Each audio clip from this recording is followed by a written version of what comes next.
Now to part 2 of our interview with the author of Shanghai Dancing and many other acclaimed novels, Professor Brian Castro. Australian literature has been enriched by the growth of multicultural writing and Indigenous writing. There is also an interest in diaspora writing made possible by its multicultural communities. The Asian Americans have done well in this field of creative work. Writings of American-born Chinese American authors such as Amy Tan and Maxine Hong Kingston have popularized the Chinese American experience, although some critics see their works as a reverse form of Orientalism. What is your take on Asian or Chinese diaspora writing in Australia? I think it's, as you say, at the early stages of this wave, if there is one.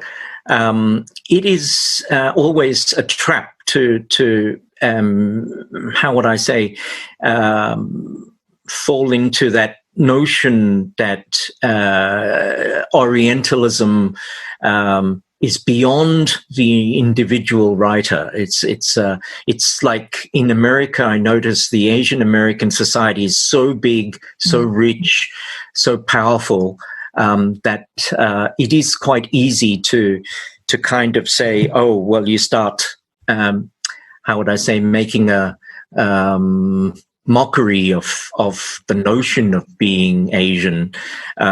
So I'm not sure. I think in Australia, we're still at the early stages, but there seems to be enough variety of so-called Asian writers that from different points of view that gives it this notion of complexity.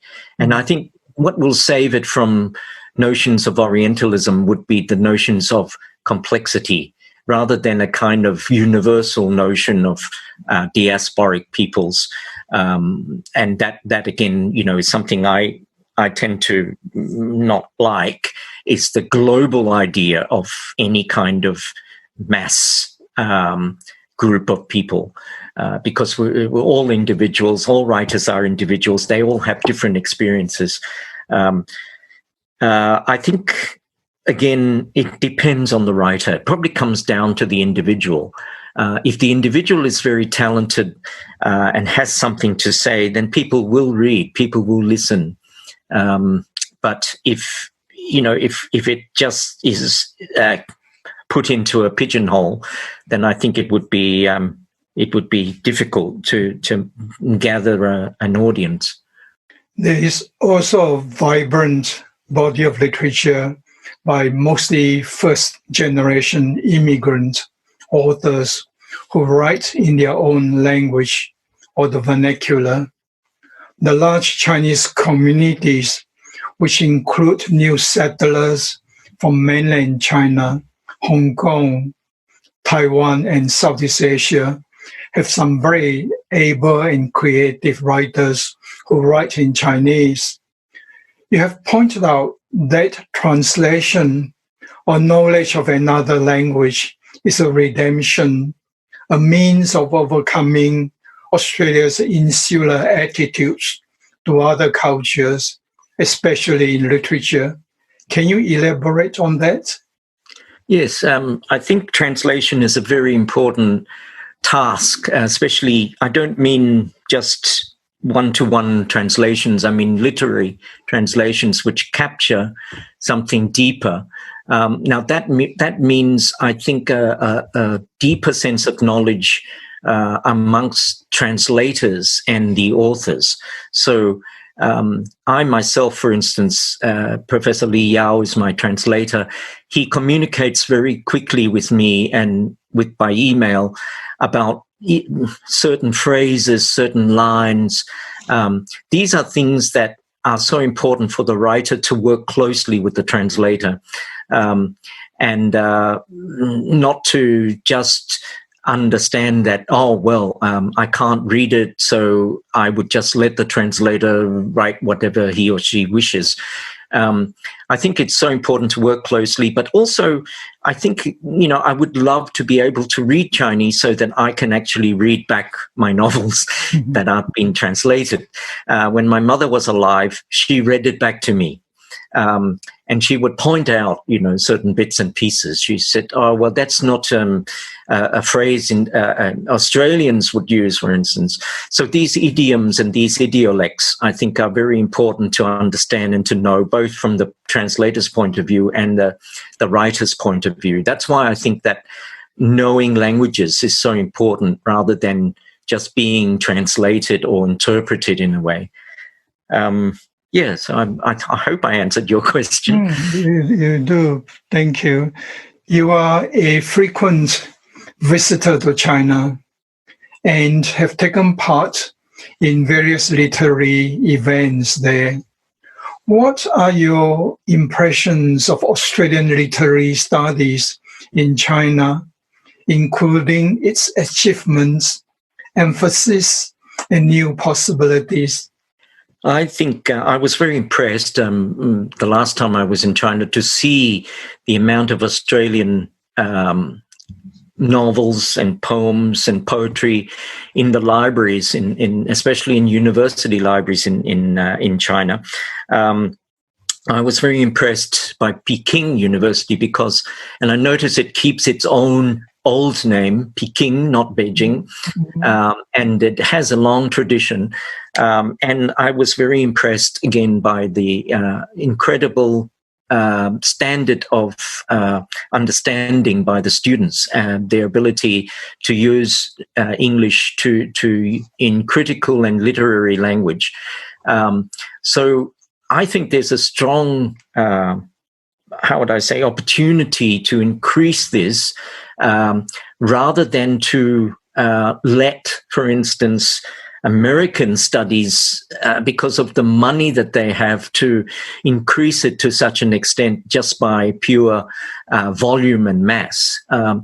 Australia is doing quite well, but only if it keeps up the importance of this particular relationship. The BHP chair, of course, is very important. So, my good friend David Walker was the first one to be the BHP chair. You yourself now are the BHP chair. So I think it's so important to keep these chairs, relationships, positions, and expand them as well. I enjoyed my time in China. Several times I've been for conferences. And I was also very taken by the fact that literature is seen to be very important, whereas it seems less so in Australia. We probably know more about Chinese films than we do about Chinese novels. I was impressed by the fact that Chinese scholars knew so much about Australian novels and Australian writers. So yes, there needs to be some, balance in the relationship. Cultural relationships are not based so much on economic trade, and understanding this is a long history. So these things can continue without this just up and down notion of trade. At the moment, for instance, trade is so vexed a question in Australia with China.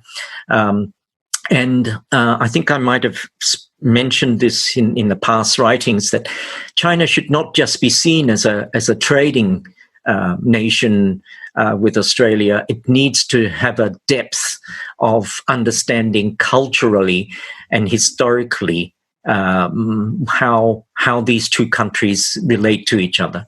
The year 2020 is a time when everything changed.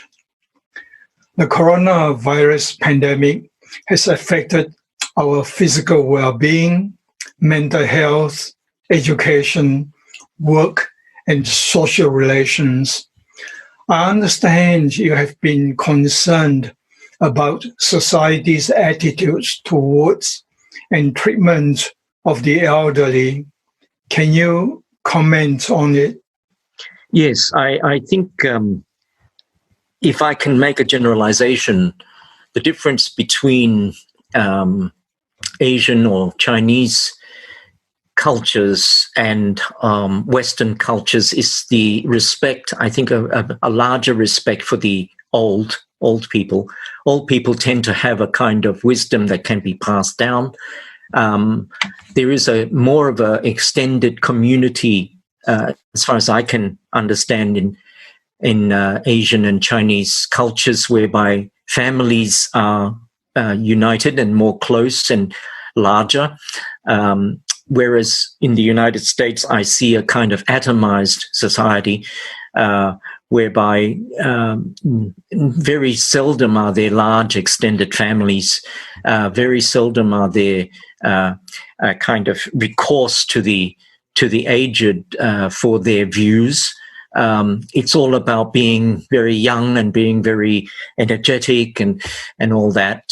So I see that kind of thing. In Australia, also, there have been not just notions of disrespect, I think, for the aged, but for Chinese and Asian people, that those incidents have happened. Hopefully and fortunately in a very minor way. But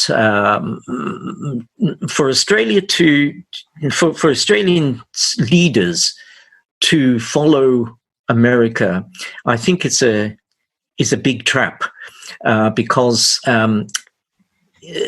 Australia is driven by two things. One is fear and one is suspicion. And America has always been seen as a power that would allay these fears and suspicions. I think the world has changed, that we are in a different region, Australia that is in a different region, and to actually rely totally on America assuaging our subconscious, we need to actually become more independent thinking as well, and to find Australia's position as not only an independent nation, but an ability to do some brokerage, power brokering between different countries. I see New Zealand as far more advanced in this sense, even though it's such a small country. It actually has a more independent view in its position in the Pacific. So yes, that would be my hope. And it's strange that this coronavirus might have brought something good to the society and to the relationship, because people have to actually think quietly again in their own houses, thinking through what their family relations are, and furthermore what the community relations are, and generating that into a larger understanding of different cultures and countries. Maybe there's something good coming out of this. You have spoken about how your rich heritage, your exile to Australia at a young age, and your global cosmopolitan life, which took you to different parts of the world, have affected your worldview and influenced your writing. The writings have been wide-ranging, counting 11 novels, as well as poetry and academic monographs. Many of them have been translated into Chinese. Can you recommend to the Chinese and other audiences some of your key works and explain how they would enrich readers' understanding and appreciation of Brian Castro, the writer, Australia, the country, and the global community? Yes, thank you for your question.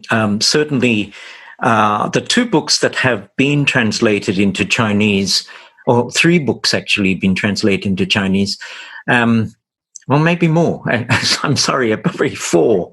I think the easiest one to start with would be Birds of Passage, translated by Professor Li Yao. It deals with, two narrators almost, a 19th century Chinese man who comes to Australia to look for gold during the gold rushes, and a 20th century narrator who is somewhat confused about his identity because he looks Chinese, he speaks English, and he has a kind of split personality. So the whole of the book is based on this notion of two rivers, if you like, meeting at one spot. The other books I would recommend would be After China, which is quite short, and the third one, of course, is The Garden Book, which has just been translated. And it deals again with a Chinese woman in Australia in the 1930s, also with the same thematic of being caught between being Australian and being Chinese. This kind of problematic, if you like, is central to the book. I've been told that After China and The Garden Book are very appealing to women. As a male writer, it's a very hard thing to do to appeal to women readers. So that's a one start. And of course, finally, Shanghai Dancing is a complicated and complex work, but in bits and pieces, it might also bring across some of the more literary aspects of my writing. I'm not saying this with any great advertisement, but it's translated by Professor Wang Guanglin, and it actually brings out a lot of the my influences, put it that way, in my writing, that from literature itself rather than from pure experience.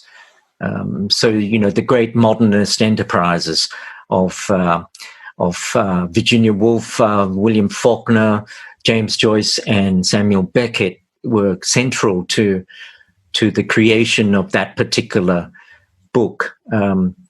And again, it's that idea of a kind of idiolect, a specific usage of linguistics peculiar to an individual, to a particular person, rather than to just a kind of, how would I say, a community or a country.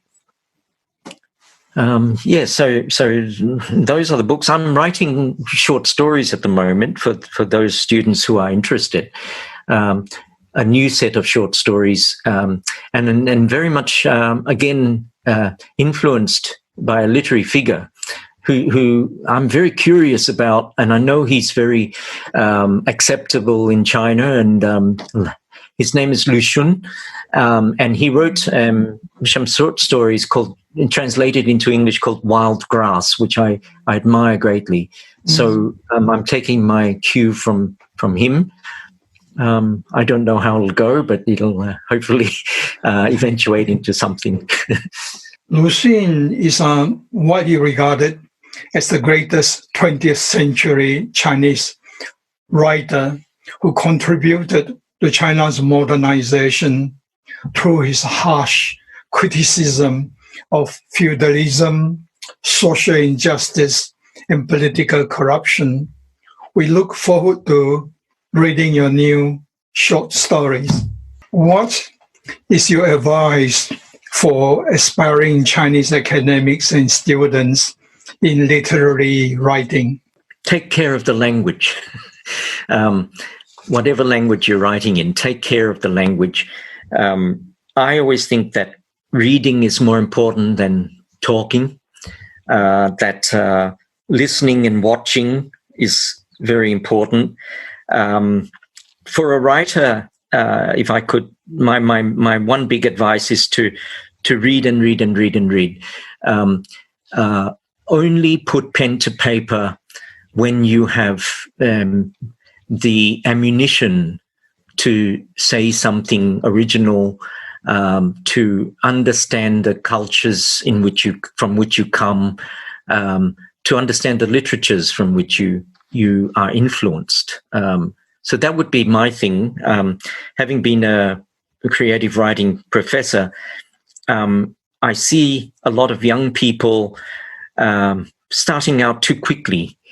A writer has to be nurtured, not perhaps individually, but by his or her reading.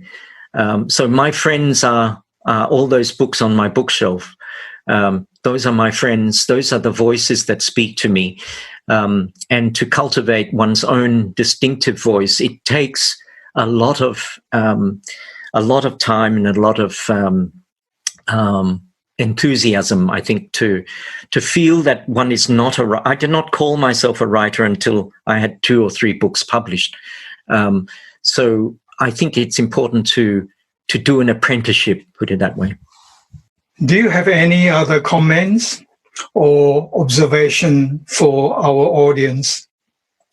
If I can reiterate for international students, that it is so important not to just stick with your own friends and your own language group, to actually branch out, to take the opportunities, to be interested, to be curious about other people, particularly from the host country. I myself had learned so much about family life from other people's families. So yes, I would say, if I could advise international students, don't be frightened, but participate, to be in a dialogue, conversation with others, and to step outside of one's own language groups. Yeah. Thank you, Brian, for sharing with us your wonderful heritage, your insights on Australia's modern transformation, and your career as a literary writer and academic. Thank you. Thank you, Pookong. I've been very pleased to be able to participate in this series of conversations and interviews. I hope I have offered some insights to students from China in particular, and good luck with this project.